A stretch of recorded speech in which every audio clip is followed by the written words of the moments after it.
I think you guys actually have an advantage because you've come from less, so you're comfortable even if you had less. You come from not having as much and the opportunities and the things. So when you get them, you're appreciative of them, you understand them, you see them, and you're not locked into them because you understand you could literally go back to zero and still be better off than you were. And I think it kind of gives you an advantage because you're always building from a spot forward.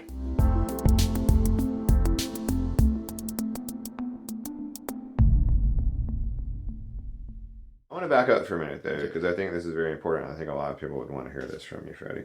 Just super briefly, and you don't have to get too personal if if you don't want to. Give me your background. My background? Yeah, talk me through. Where are you from? Okay. How'd you leave it? What opportunity did you come into? What is it you're trying to do? Okay. Tell me about your family a little bit. Are you the first to go to college? Those kind of things. So I guess, like I said before, I am from Venezuela. I grew up for 18 years in Caracas, which is the capital. My two parents are dentists. I have a sister. I am thankful that we have like a relatively good life there. Thankfully, we got the opportunity that my father has two sisters that live here in the U.S. and they've been living here for 20 years. They came here even before everything got messed up in Venezuela. They just wanted to come. Like, they wanted to see how the life it is. And, I mean, it's been more than 20 years and they are here. Sure. So, thankfully, they've been here long that I was able to, come to this country and stay with them. So, the reason I wanted to come here, I know there's opportunity in this country. Well, talk about for a minute, like, what were your opportunities in Venezuela versus your opportunities here? In Venezuela, did your parents come over? Was there strife? Were you running from anything? Did you have to get out? Or did you just see this as an opportunity and you felt like you needed to go? Yes. In Venezuela, I wanted to study engineering. Venezuela, it's at a point right now that there's no work for engineers. You don't have companies that are hiring engineers. Like, most of the people right now, they're doing like business, like their side businesses and everything for that. And they do business just to, get cash and, like they don't do engineering because like you won't be doing anything. I know some friends that stayed there in Venezuela, they started engineering, now they're studying business because there was an opportunity for them to, they told me, it's like, where am I going to work if I study engineering, and they said that they went to business just to help their parents, like the ones that have like businesses in it and that thing. And for me, when I was in school, I really wanted to work in something related to engineering back then. What was your inspiration for that? My inspiration, yeah. Saw something cool in a movie, or like, what was your inspiration? My inspiration was like, like those military tanks and jets and everything. Like seeing those tanks and jets, and it's like, damn, how did they build that? Gotcha. Like, and I have an uncle he's an aerospace engineer, and he works with that. So I used to ask him like, hey, what is this? Like, what's up with this? Like.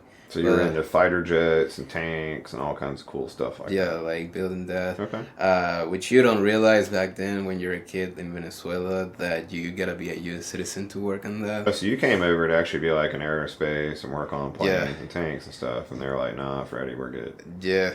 Like that was actually my dream, like, aerospace, like, or going to space or something like that. Sure. Go to Embry-Riddle and work at Lockheed. Not Lockheed, like NASA. Like going through like there. Because I felt like I had the potential and everything. It's just that it gets to a point that you start seeing, and my uncle was like all the time like, hey, it's gonna be hard in the US and in like to get like for US citizens, no, for non-US citizens to get jobs in those industry. Sure. But there might be some places, and it got to a point that I was like, I was looking for companies and everything, and they're like all they do not offer sponsorship for other nationalities, and Gotcha. they don't hire non-US citizens. And I was like, okay, like people told me it's like, okay, you can get a green card and everything and then work on that. But to be honest, it got to a point that it wasn't my dream anymore, and I was like, nah, to be honest, I don't want to do this. I feel like I don't see myself anymore in that place Right. because people change over the years. Yeah, and sure. it happened to me. So, Well, you're exposed to more stuff, and so you kind of see right. other things that you might want to do now. But yeah, like it got to that point that I really liked my major. Like that's why I've been keeping with my major. I was in a point that I didn't know like how like what I wanted to do. I wanted to get in like, start trying industries to Okay. see where I was at. So that's why last summer I was in the construction industry, like working with this company. What'd you think about the construction industry? Huh? What'd you think about the construction industry? It's interesting to work with people to different departments to get something done, but at the end of the day, that kind of industry, that's boring for me. Like, I gotta be honest.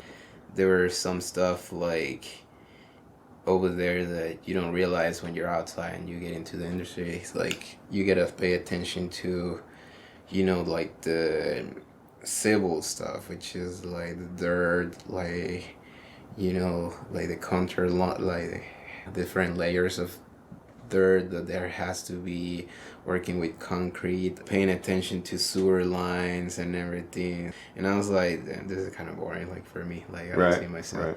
That's why I did the 180-degree shift, and I was like, right now I'm going to automation. Yeah, right. See, I think you, as an immigrant, this is just a theory of mine. I think you guys actually have an advantage because you've come from less, so you're comfortable, even if you had less.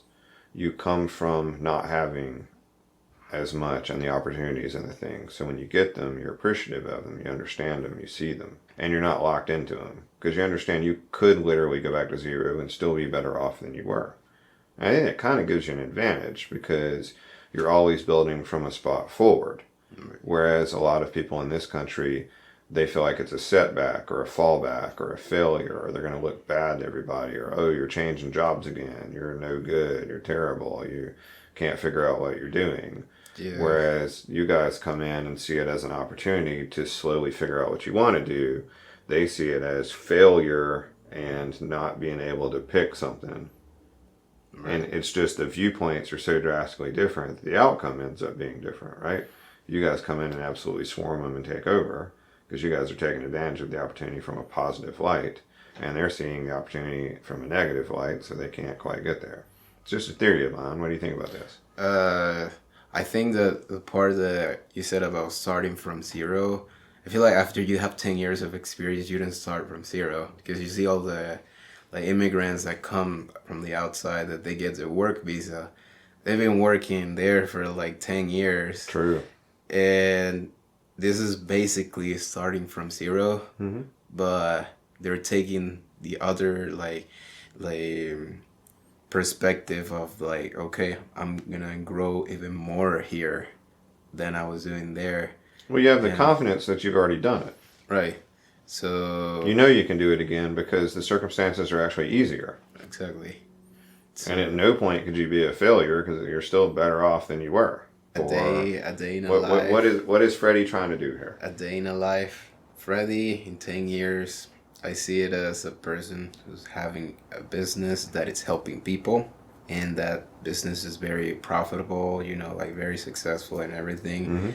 And it's also helping the other people to be successful as well. I see myself in some place in Europe.